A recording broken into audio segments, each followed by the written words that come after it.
Yo querría, en primer lugar, empezar dándole las gracias a Jaume, ya lo he dicho antes, pero ahora ya con él en la sala, por la generosidad y la calidez con la que nos estamos sintiendo tratados en CaixaForum una vez más, y por tu tiempo.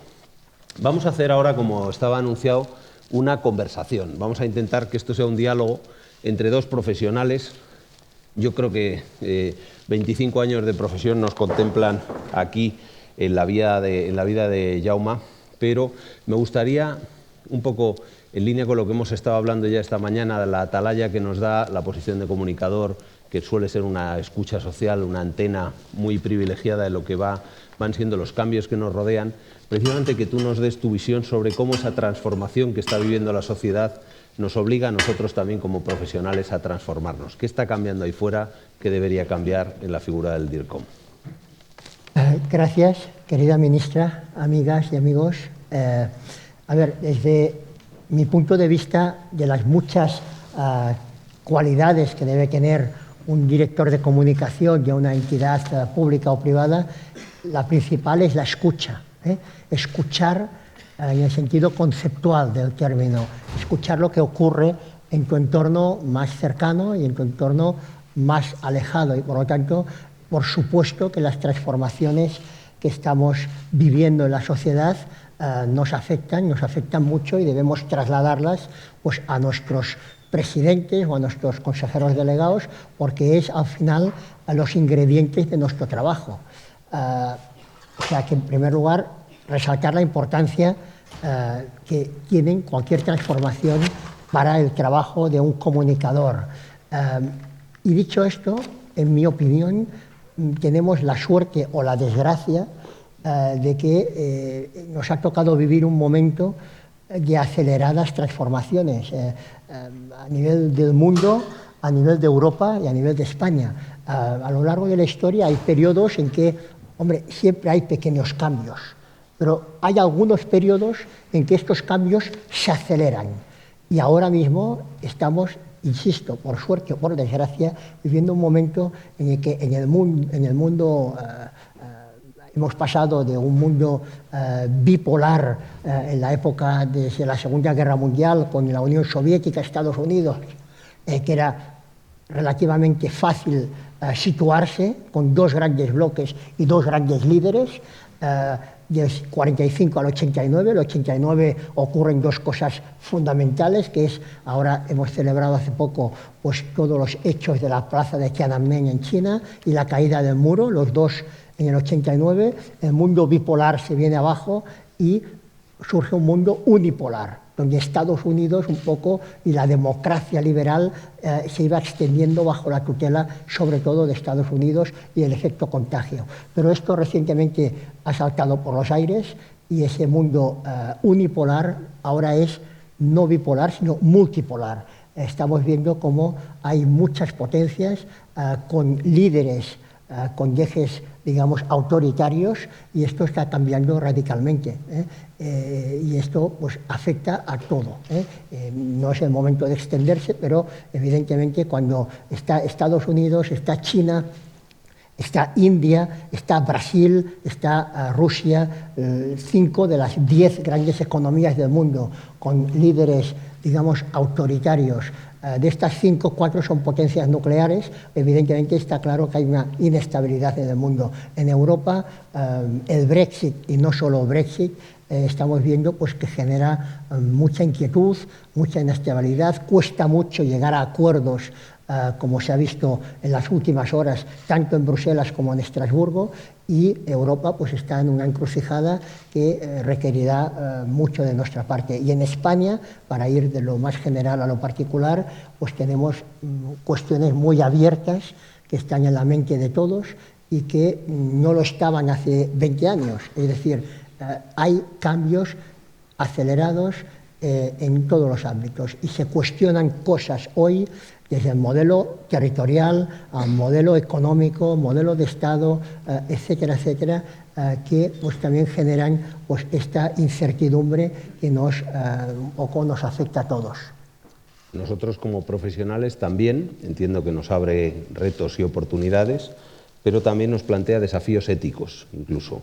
Hemos hablado a lo largo de la mañana, ha salido, por ejemplo, el término de las fake news.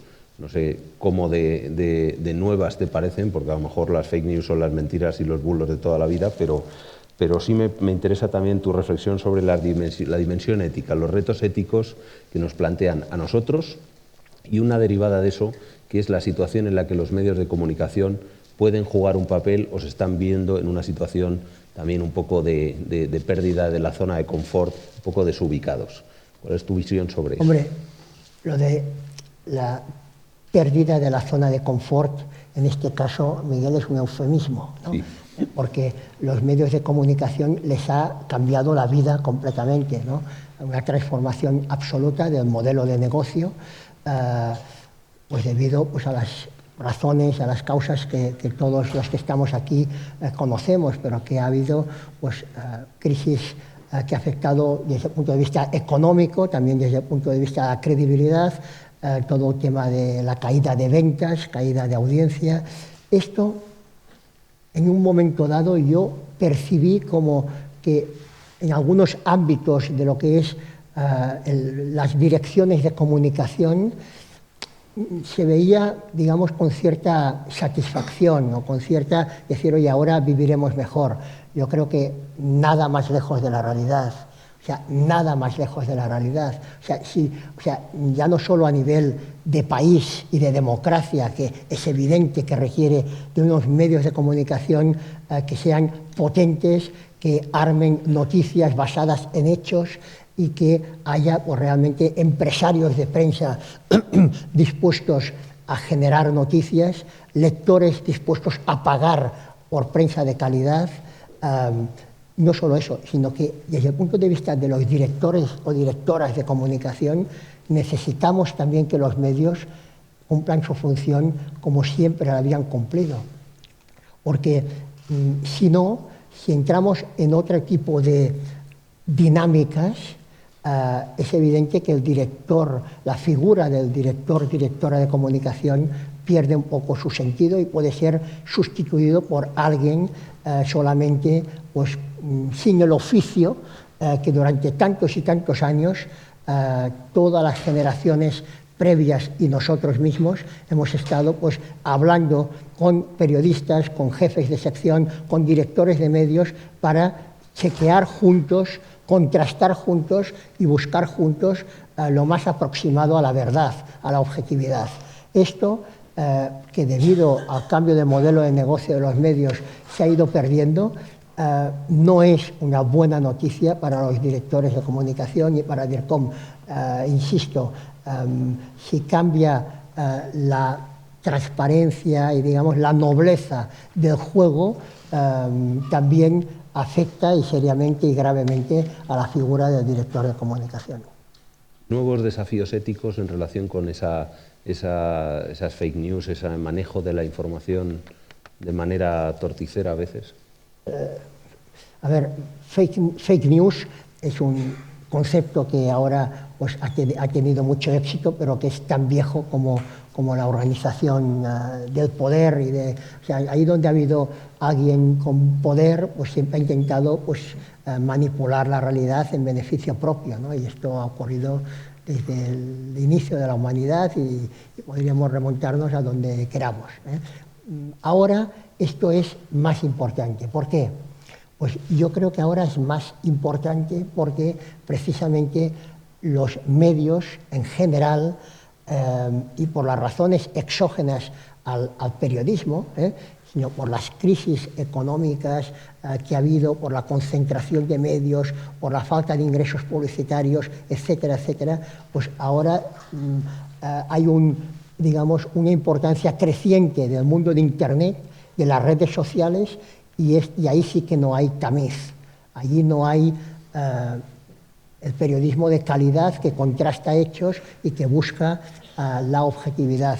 El mundo de los diarios digitales o de algunos diarios digitales y de las redes está sometido a otras reglas, no al periodismo crítico, que no deja de ser lo contrario del periodismo cínico. O que decía Albert Camus, periodismo crítico, que es lo que yo creo que todos debemos aspirar. Oye, hay que luchar para que siempre haya periódicos de papel, no lo sé, quizás se tienen que morir, pero lo que no tiene que morir nunca es el periodismo, insisto, no solo desde el punto de vista de país y de democracia, sino desde nuestro propio oficio. Nos necesitamos mutuamente y, por tanto, es muy importante. ¿Qué ocurre con el mundo de Internet?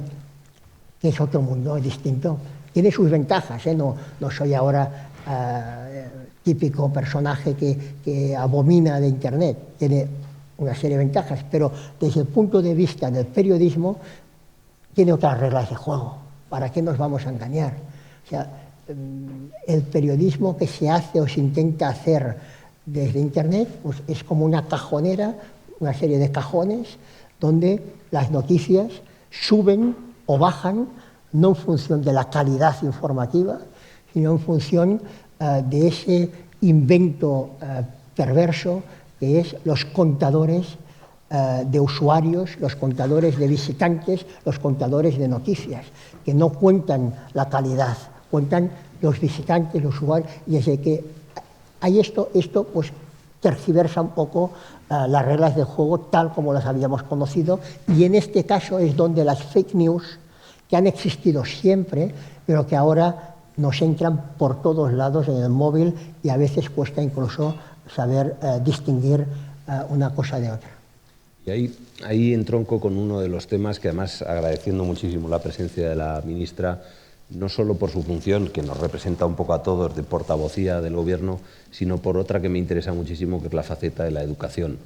Tú has mencionado el tema del espíritu crítico. Hasta ahora teníamos una cierta delegación en los medios de hacer ese control al poder, esa función de análisis crítico, pero el ciudadano, gran parte de ese espíritu crítico lo desarrolla a través de la educación. ¿En qué medida la comunicación puede ayudar a una educación mejor?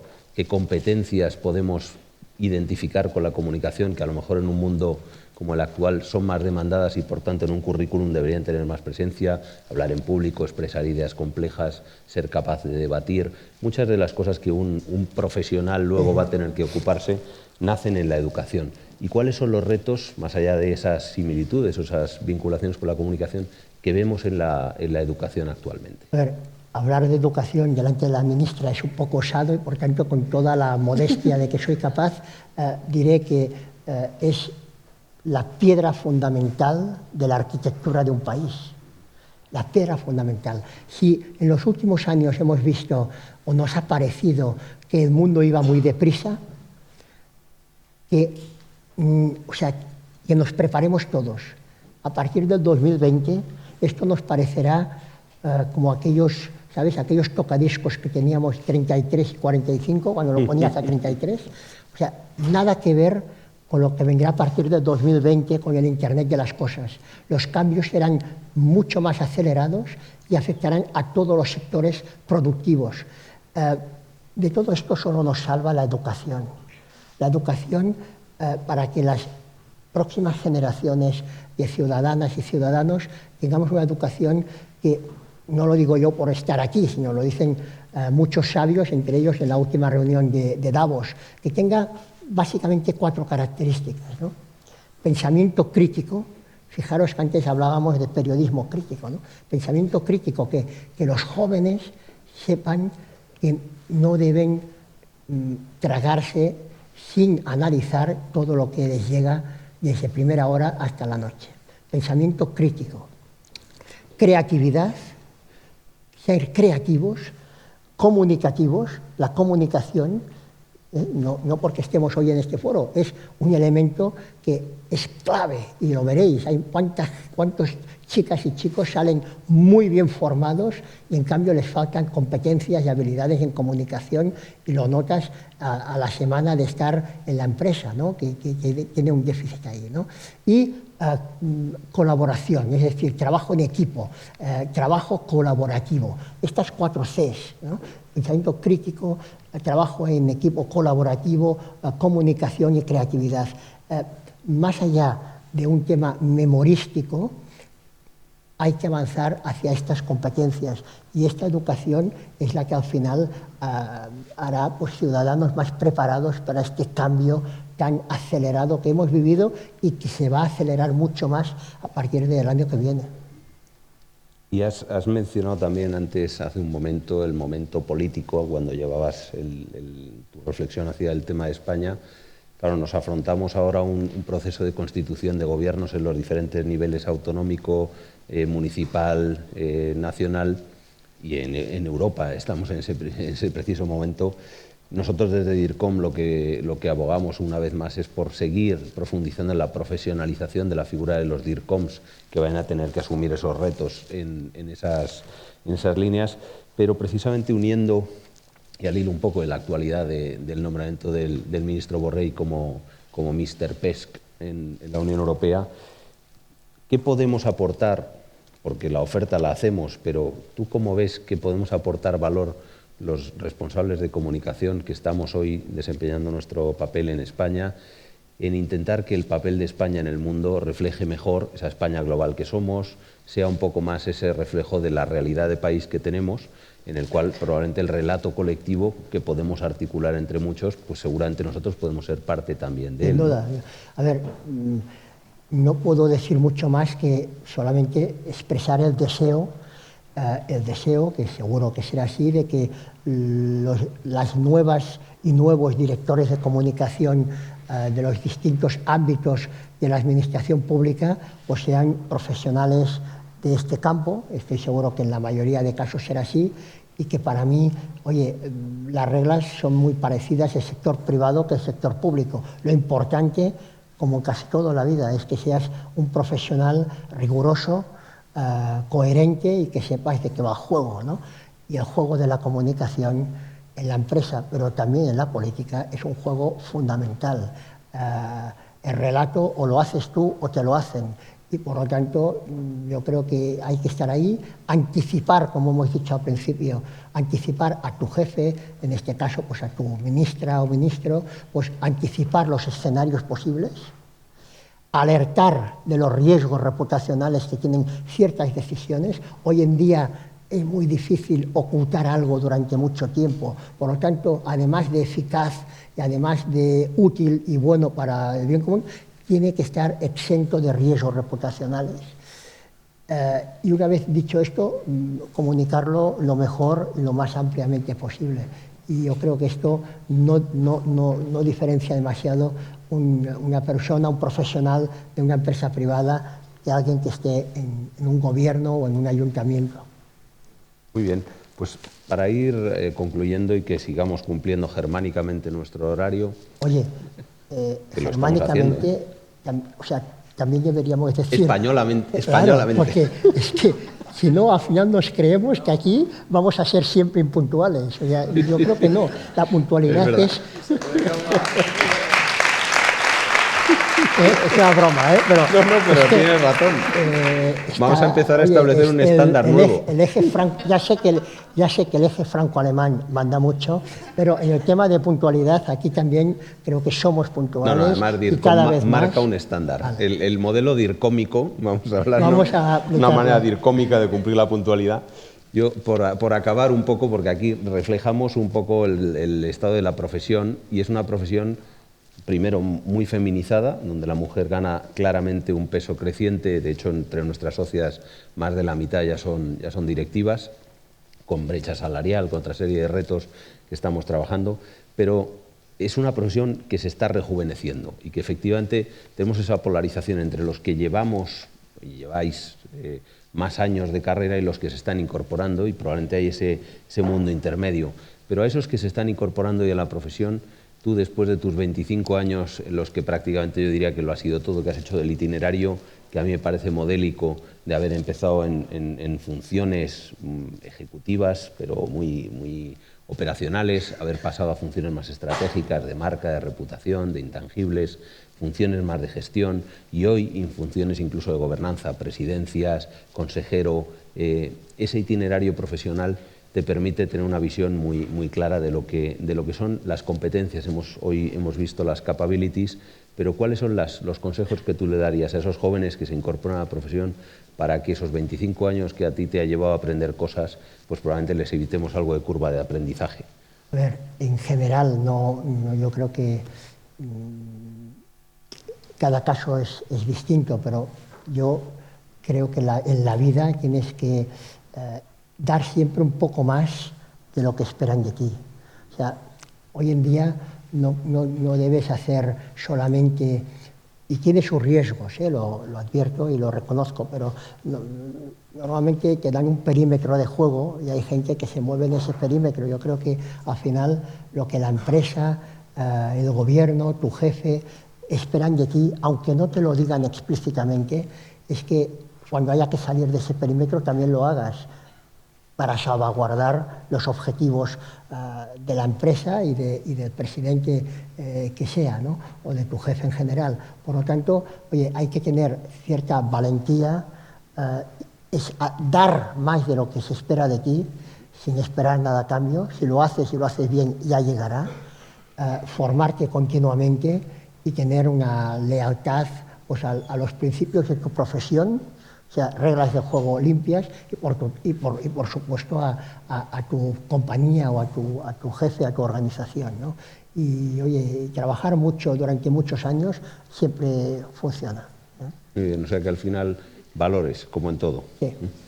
Bueno, pues con este valor de la puntualidad, que para nosotros es importante, yo creo que esto era el espíritu de esta conversación, tener un rato de charla que probablemente la habéis tenido virtualmente todos, porque los temas que hemos estado hablando todos tenemos opinión sobre ellos, pero para cumplir con nuestro horario y que la ministra pueda clausurar el acto, yo creo que vamos a dar por concluida aquí la conversación. Muchísimas gracias. Gracias, Miguel.